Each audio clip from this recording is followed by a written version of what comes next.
பட்ஜெட்டில் பாரபட்சம் காட்டப்படுவதாக கூறி நிதி ஆயோக் கூட்டத்தை இந்தியா கூட்டணி கட்சி ஆளும் மாநில முதலமைச்சர்கள் புறக்கணித்திருந்தனர். மேற்கு வங்க முதலமைச்சர் மம்தா பானர்ஜி மட்டும் கூட்டத்தில் பங்கேற்ற நிலையில் சில நிமிடங்களிலேயே அவர் வெளிநடப்பு செய்தார். கூடுதல் விவரங்களை வழங்க நமது செய்தியாளர் ஸ்டாலின் இணைந்திருக்கிறார். செய்தியாளர் பார்வையில் பகுதியில் ஸ்டாலின், மம்தா வெளிநடப்பு செய்ய என்ன காரணம்? அவர் என்ன குற்றச்சாட்டுகளை எல்லாம் முன்வைத்திருக்கிறார்?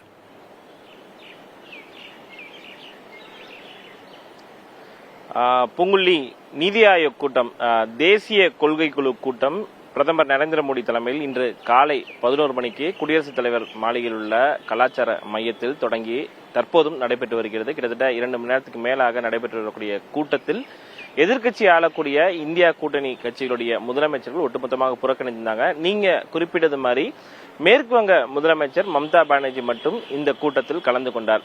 இன்றைய கூட்டத்தில் கலந்து கொண்டு பேசிக் கொண்டிருக்கும் பொழுதே 5 நிமிடத்திற்கு மேலாக தனக்கு வாய்ப்பு வழங்கவில்லை என்று கூறி அதற்கு எதிர்ப்பு தெரிவித்து இந்த கூட்டத்திலிருந்து மம்தா பானர்ஜி வெளிநடப்பு செய்திருக்கிறார். மேலும் மேற்கு வங்கத்திற்கு தேவையான நிதி சம்பந்தமான விஷயங்களை நான் முன்னிலைப்படுத்தி பேசிக் கொண்டிருக்கும் பொழுதே தன்னுடைய மைக் ஆஃப் செய்யப்பட்டதாக மம்தா பானர்ஜி தன்னுடைய குற்றச்சாட்டுகளை முன்வைத்திருக்கிறார். பாரபட்சமான ஒரு பட்ஜெட்டை மத்திய அரசு தாக்கல் செய்திருக்கிறது.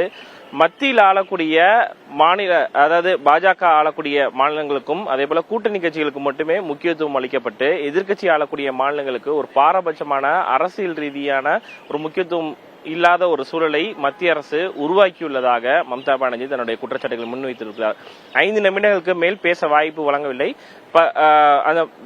அதாவது மேற்கு வங்கத்திற்கு தேவையான நிதி கோரும் பொழுது தன்னுடைய மைக் ஆஃப் செய்யப்பட்டதாக மம்தா பானர்ஜி தெரிவித்தார். தற்போதைய நிலையில் நான் ஒரு பழைய சம்பவத்தை நினைவு கூற விரும்புகிறேன். பூங்குழலி, 2012ஆம் ஆண்டு மத்திய திட்டக்குழு, அப்போது மத்திய பிளானிங் கமிஷன் இருந்த பொழுது அப்போது பிரதமராக இருந்த மன்மோகன் சிங் தலைமையில் மாநில முதலமைச்சர் அடங்கிய அந்த மத்திய திட்டக்குழு கூட்டம் நடந்தது.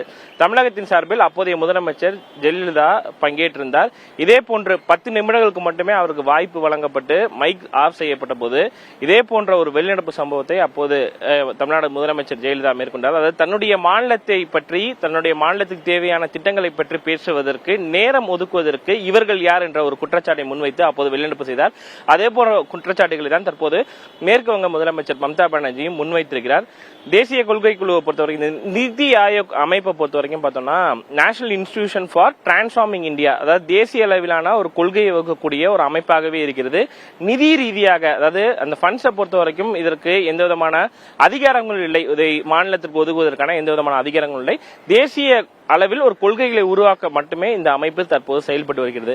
மாநில முதலமைச்சர்களை பொறுத்த வரைக்கும் தமிழ்நாடு முதலமைச்சர் மு.க. ஸ்டாலின் முதலாவதாக இந்த மத்திய பட்ஜெட்ல பாரபட்சம் காட்டப்பட்டு தமிழ்நாடு முழுமையாக புறக்கணித்திருப்பதாக கூறி தன்னுடைய எதிர்ப்பை பதிவு செய்யும் வகையில் இந்த புறக்கணிப்பை முதலாவதாக அறிவித்தார். அதனைத் தொடர்ந்து காங்கிரஸ் ஆளக்கூடிய மாநிலங்களான கர்நாடகாவுடைய முதலமைச்சர் சித்தராமையா, தெலுங்கானா முதலமைச்சர் ரேவந்த் ரெட்டி, அதே போல ஹிமாச்சல முதலமைச்சர், பஞ்சாப் ஆம் ஆத்மி முதலமைச்சர், ஜார்க்கண்ட் முதலமைச்சர் ஹேமந்த் சோரன் உள்ளிட்ட பல்வேறு மாநில முதலமைச்சர் பங்கேற்றார்கள். மேற்கு வங்க முதலமைச்சர் மம்தா பானர்ஜி ஏன் பங்கேற்றார் என்றால் தன்னுடைய எதிர்ப்பை இந்த கூட்டத்தில் பங்கேற்று நிச்சயமாக பதிவு செய்வேன், தன்னுடைய குரலை பதிவு செய்வேன், எதிர்ப்பு குரலை பதிவு செய்வேன் என்று குறிப்பிட்டிருந்தார். ஆனால் அவருக்கு 5 நிமிடத்திற்கு மேலாக வாய்ப்பு வழங்கவில்லை என்று கூறிதான் தற்போது இந்த கூட்டத்திலிருந்து வெளிநடப்பு செய்திருக்கிறார். மற்றொரு மிக முக்கியமான விஷயத்தை இங்கு குறிப்பிட வேண்டும். ஆந்திர முதலமைச்சர், பாஜக கூட்டணியில் அங்கம் வைக்கக்கூடிய ஆந்திர முதலமைச்சர் சந்திரபாபு நாயுடு இந்த கூட்டத்தில் பங்கேற்றிருந்தாலும் பீகார் மாநில முதலமைச்சர் நிதிஷ்குமார் இந்த கூட்டத்தில் பங்கேற்கவில்லை. அவருக்கு பதிலாக துணை முதலமைச்சர்கள், பீகார் மாநிலத்துடைய துணை முதலமைச்சர் மற்றும் பங்கேற்றிருக்கிறார்கள். இன்றைய கூட்டத்தை பொறுத்தவரை 2047ஆம் ஆண்டு வளர்ந்த பாரதம் என்ற அடிப்படையில் அதற்கான ஒரு இலக்கை நிர்ணயித்து அந்த கொள்கைகளை வகுப்பதற்கு தான் இன்றைய கூட்டம் ஏற்பாடு செய்யப்பட்டிருந்தது. தேசிய அளவில் வருடாந்திர கூட்டமாக பார்க்கப்பட்டாலும் பல்வேறு மாநில முதலமைச்சர்கள் இன்றைய கூட்டத்தை புறக்கணித்தனால் அரசியல் ரீதியாக இந்த கூட்டம் மிக முக்கியத்துவம் வாய்ந்ததாகவும் ஒரு பேசு பொருளாகவும் மாறி இருக்கிறது. பூங்குழலி, தகவல்களை வழங்கியமைக்கு நன்றி ஸ்டாலின்.